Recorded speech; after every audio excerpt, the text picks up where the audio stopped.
শরীফ ওসমান হাদি বাংলাদেশে এসেছেন। জীবিত শরীফ ওসমান হাদি নয়, শহীদ শরীফ ওসমান হাদি বাংলাদেশে এসেছেন। বাংলাদেশে তার লাশ এসেছে। সেই লাশ রিসিভ করেছেন বাংলাদেশের রাজনীতিবিদরা। জামায়াত ইসলামীর সেক্রেটারি জেনারেল, ডাকসুর ভিপির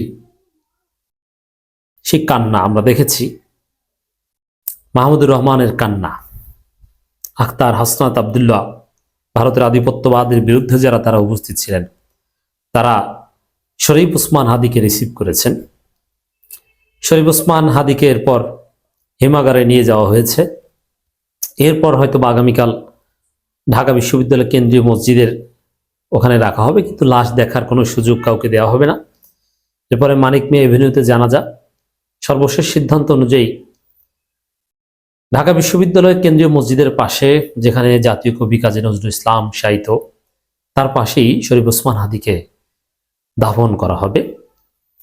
দর্শক, আপনারা আজকে আমাদের সন্তানেরা যেরকম পড়ে যে কাজী নজরুল ইসলামের কবর কোথায়, আমরা যখন ঢাকা বিশ্ববিদ্যালয়ে প্রথম পড়তে গিয়েছি বা ভর্তি পরীক্ষা দিতে গিয়েছি, তখন দেখতে যেতাম যে কাজী নজরুল ইসলামের কবর কোথায়। বইতে তো পড়েছি, এবার দেখে আসি। তখন আমাদের হাতে মোবাইল ছিল না যে আমরা ছবি তুলতে পারবো। শরীফ ওসমান হাদিও এরকম একটা ইতিহাস হবে, পরবর্তী প্রজন্ম পড়বে যে শরীফ ওসমান হাদির কবর কোথায়, চল দেখে আসি, ঢাকা বিশ্ববিদ্যালয় কেন্দ্রীয় মসজিদের পাশে। বইতে লেখা থাকবে। এই বিষয়গুলো বলছি যে এর অর্থ এই নয় যে শরীফ ওসমান হাদি শহীদ হয়েছে, আমরা বিরাট জানাজা পড়ে তাকে ঢাকা বিশ্ববিদ্যালয় কেন্দ্রীয় মসজিদের পাশে দাফন করব। এর মধ্যে এই বিষয়টা সীমাবদ্ধ থাকবে না। শরীফ ওসমান হাদির এই শাহাদাতকে কেন্দ্র করে বাংলাদেশের রাজনীতিতে কিছু বিরল ঘটনা ঘটবে, যেটা শরীফ ওসমান হাদি রক্ত না দিলে এই ঘটনা ঘটতো না। কি ঘটবে আমি প্রেডিকশন করছি, লিখে রাখেন। যেভাবেই হোক না কেন, ইট উইল হ্যাপেন। বাংলাদেশের রাজনীতিতে আমাদের 24-এর বিপ্লবের পূর্ণতা পাবে শরীফ ওসমান হাদির শাহাদাত থেকে। এখন এই বিপ্লবের পূর্ণতা বিপ্লবী সরকার কায়েম করার মধ্য দিয়ে হোক, আর নির্বাচনে বিপ্লবের পক্ষের শক্তিকে বিজয়ী করার মাধ্যমে হোক, যারা বিপ্লবকে ধারণ করে তাদের বিজয়ের মাধ্যমে হোক, আর এই সরকারই বিপ্লবের পূর্ণতা দিয়ে যাবে যেভাবেই হোক না কেন, তার মাধ্যমে হোক। নির্বাচন পেছানোর মাধ্যমে হোক আর নির্বাচন টাইমলি হওয়ার মাধ্যমে হোক, শরীফ ওসমান হাদির রক্তের বদৌলতে বাংলাদেশের 24-এর বিপ্লব পূর্ণতা পাবে।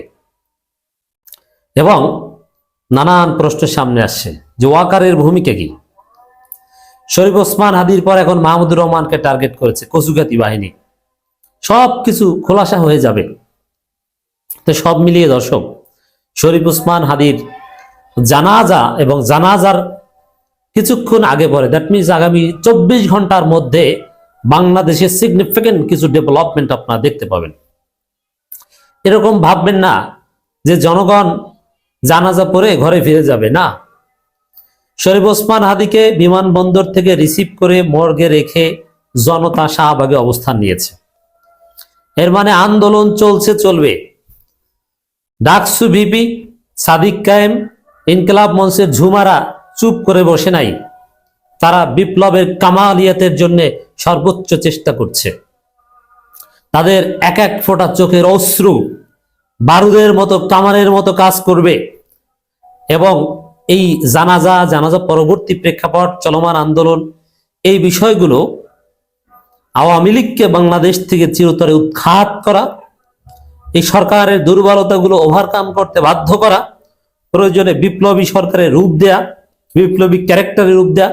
এই সরকার চরিত্রগত দিক থেকে তো কার্যত বিপ্লবী সরকারই ছিল। সবচেয়ে বড় বিষয় যে বাংলাদেশের রাজনীতিতে ইন্ডিয়ান হেজিমনি শূন্যের কোঠায় নামিয়ে আনা।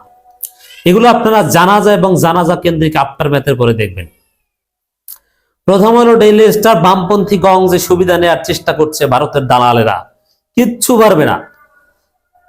তাদের সিম্পেথি কার্ড, তাদের ভিকটিম কার্ড বাংলাদেশের রাজনীতিতে কোনো প্রভাব বিস্তার করতে পারবে না। শরীফ ওসমান হাদি শুধু ডোমেস্টিক স্পেয়ারের মধ্যে সীমাবদ্ধ নয়, আন্তর্জাতিক স্পেয়ারে চলে গিয়েছেন। আপনারা দেখেছেন যে প্রথম আলো ডেইলি স্টারের উপর হামলায় এটা অবশ্যই দুষ্কৃতিকারীরা করেছে, তারপর যুক্তরাষ্ট্র, যুক্তরাজ্য, European Union they are not seriously concern. যুক্তরাষ্ট্র, যুক্তরাজ্য, European Union concern on Sharif Osman Hadi's death, শহীদ। কিন্তু ডেইলি স্টার, প্রথম আলো এগুলো নিয়ে এখন আর আন্তর্জাতিক কমিউনিটিরও তেমন আগ্রহ নাই। কারণ ভারত আছে, প্রথম আলো ডেইলি স্টারের হেজিমনি আছে। ভারত নাই, প্রথম আলো ডেইলি স্টারের দাম নাই। অতএব ভারতের সুপ্রিমেসি বাংলাদেশে আর থাকবে না। দর্শক দেখেন ঘটনা, শরীফ ওসমান হাদি কোথায় চলে গিয়েছে। ওসমান হাদির মৃত্যুতে ইইউ, যুক্তরাষ্ট্র ও যুক্তরাজ্যের শোক। আততায়ীর গুলিতে ইনকিলাব মঞ্চের আহ্বায়ক ও জুলাই আন্দোলনের সম্মুখ সারির যোদ্ধা শরীফ ওসমান হাদির মৃত্যুতে শোক প্রকাশ করেছে ঢাকায় যুক্তরাষ্ট্র, যুক্তরাজ্য, ইউরোপীয় ইউনিয়ন দূতাবাস। তাহলে আপনি চিন্তা করছেন, শরীফ ওসমান হাদি কিন্তু ইন্টারন্যাশনালি রিকগনাইজড হচ্ছে, এবং ডক্টর ইউনূস, বাংলাদেশ সরকার বাংলাদেশের অস্তিত্বের সাথে তুলনা করেছে। সে অস্তিত্বকে শহীদ করা হবে, আর সে বাংলাদেশের অস্তিত্বের অনুসারীরা চুপচাপ জানাজা পরে ঘরে ফিরে যাবে, এটা মনে করার কোনো কারণ নাই। তবে হ্যাঁ, আন্দোলন শান্তিপূর্ণভাবে চলবে এবং আন্দোলনে একটা অভূতপূর্ব ফল আসবে বলে আমি প্রেডিকশন করছি। অতএব ইতিহাসের অংশ হতে চাইলে আপনি এই আন্দোলনে পার্টিসিপেট করেন। ইউ দূতাবাস শোকবার্তা বলেছে, শরীফ ওসমান হাদির মৃত্যুতে আমরা গভীরভাবে মর্মাহত এবং আমরা তার পরিবার, বন্ধু বান্ধব, শোকাহত সবার প্রতি সমবেদনা জানাচ্ছি। এদিকে হাদির মৃত্যুতে শোক জানিয়েছে মার্কিন দূতাবাস। যুক্তরাষ্ট্রের শোকবার্তায় বলা হয়, যুক্তরাষ্ট্র দূতাবাস বাংলাদেশ জনগণের সাথে একাত্ম হয়ে তরুণ নেতা শরীফ ওসমান হাদির মৃত্যুতে গভীর শোক প্রকাশ করছে এবং তার পরিবার, বন্ধু, সমর্থকদের প্রতি আন্তরিক সমবেদনা জানাচ্ছে। হাসিনা ক্ষমতায় থাকলে এই যুক্তরাষ্ট্র, ইউরোপিয়ান যুক্তরাজ্য তারা শরীফ ওসমান হাদির জন্য শোক জানাতে পারতো না। তারা শোক জানাতো প্রথম আলোর ইটের জন্য, প্রথম আলোর পোড়া টেবিলের জন্য, প্রথম আলোর পোড়া কাগজের জন্য, প্রথম আলো কার্যালয়ের ছাইয়ের জন্য। যুক্তরাজ্য হাই কমিশনের বার্তায় বলা হয়, তরুণ নেতা শরীফ ওসমান হাদির মৃত্যুতে আমরা গভীরভাবে শোকাহত। কঠিন এই সময়ে তার পরিবার, বন্ধু ও সমর্থকদের প্রতি আমরা আন্তরিক সমবেদনা জানাই। এটা একটা দিক। এরপর দর্শক, হাদির জন্য সারা বাংলাদেশ নড়েচড়ে বসেছে। আপনারা দেখেছেন সমস্ত মসজিদে দোয়া অনুষ্ঠিত হয়েছে।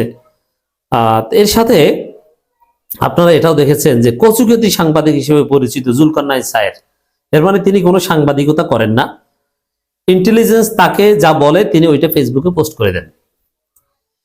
সে ইন্টেলিজেন্সের দেয়া ডিজিএফআই, যে ডিজিএফআই এখনো ভারতের দালালদের হাত নিয়ন্ত্রণে আছে, সে ভারতের দালালরা জুলকারনাইন সায়েরকে জানিয়েছে যে শরীফ ওসমান হাদির জানাজাকে কেন্দ্র করে সারা বাংলাদেশ থেকে বিপুল সংখ্যক লোক আসতে পারে এবং তারা বিপ্লবী সরকার কায়েমের জন্য কিছু একটা করতে পারে।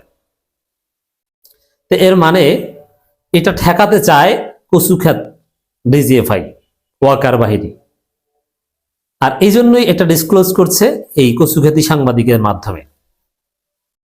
অতএব কিছু একটা ঘটতে যাচ্ছে, এটা স্পষ্ট।